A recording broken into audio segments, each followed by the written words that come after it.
This semester, students at Texas A&M University were offered the chance to participate in a new course titled Sustainability and International Tourism. The purpose of the course was an introduction to international tourism with a focus on sustainability from the perspectives of tourism planning, management, marketing, and impacts.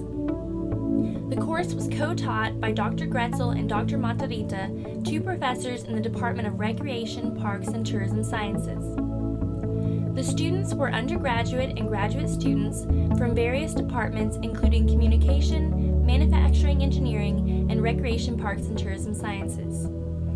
At the same time, a similar course titled Global and Local Perspectives was being taught at Laurea University of Applied Sciences in Finland.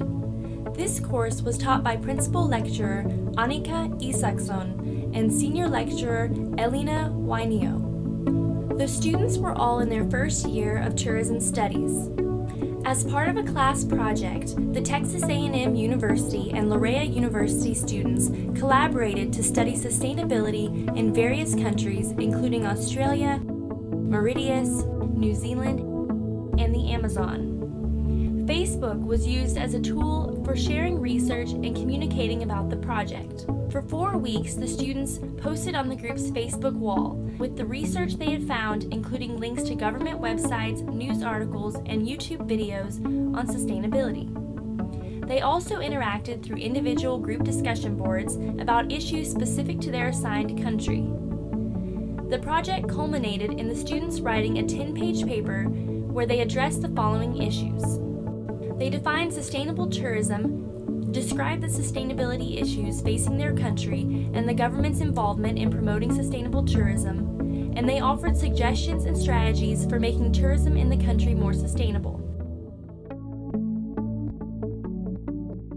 A lot of that region has a very dry, temperate climate that does not allow for a lot of the communities and host communities to be able to support and sustain themselves enough to the point to have an abundant water supply, as well as support all the cruise lines and all the tourists from other countries. But one thing that they were trying to work with, the National Park Association there, is expeditions and journeys throughout the safari and throughout the desert areas.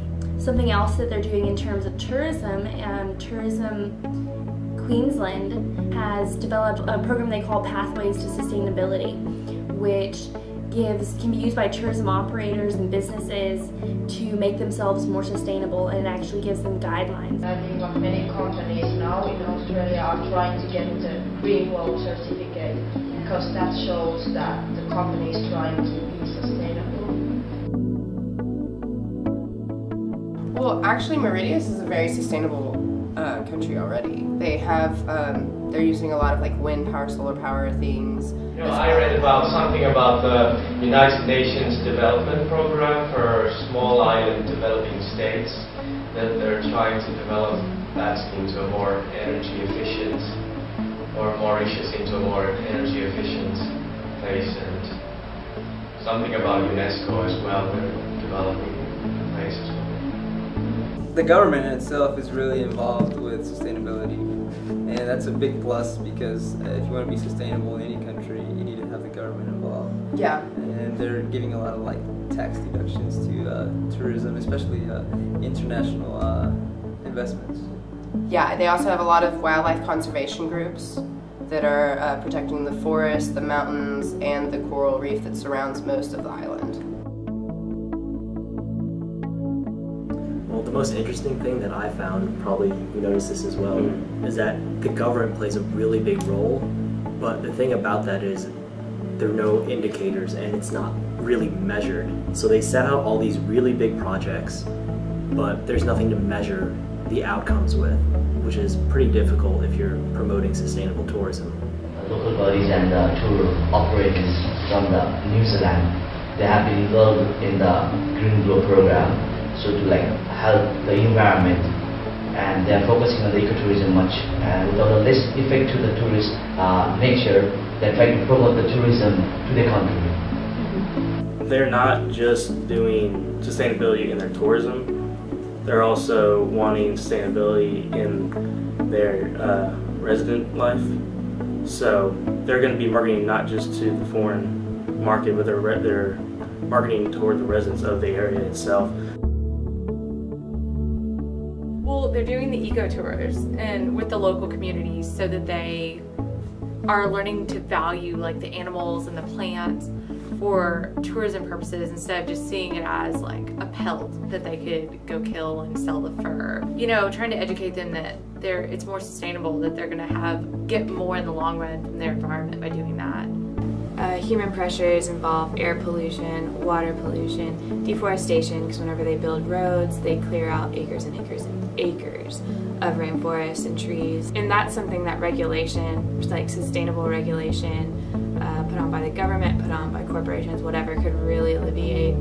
But like the UN and the WWF all joined in with funding, for the Brazilian government to buy these areas where they're trying to reclaim land that's been deforested for oil or lumber so that it can kind of encourage more growth of the jungle in those areas, or just protecting the areas that currently are untouched for the species and animals that are there.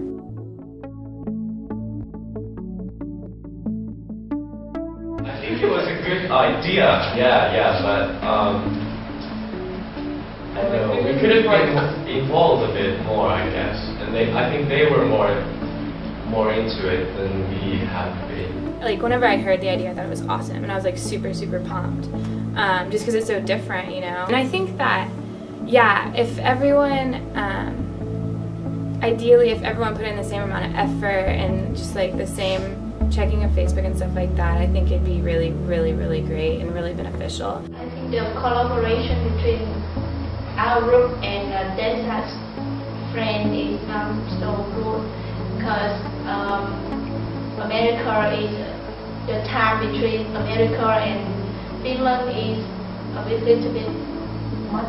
And I think we have like different things like how we do it in Facebook. For example, the American people, they are more like in discussions in the discussion area, but with Finnish we post like links on a wall and then we comment on them. As for the discussion board and like what goes where, we just kind of resorted to Facebook message, which was really effective because it just automatically goes to everyone, and anytime anyone responds, everyone gets it, instead of having to check the discussion board, you know, every day or whatever. So you will actually recommend for it to be yeah. And I think the only thing to lack was like the organization body.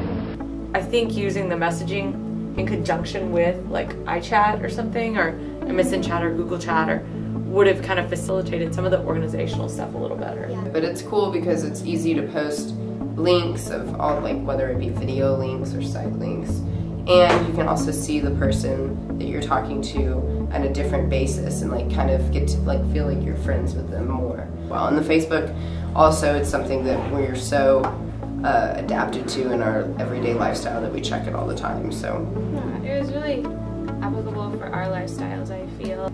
I know for me, I mean, I'm gonna check Facebook. I feel like you're more apt to respond, you know, just because a lot of times everyone sees it or there is a picture as opposed to just a generic email. I think that, you know, that is a little personal touch that maybe apps you to be more active. So it was really exciting though to log on to Facebook, go into our group's page, and just see, you know, tons of postings every week.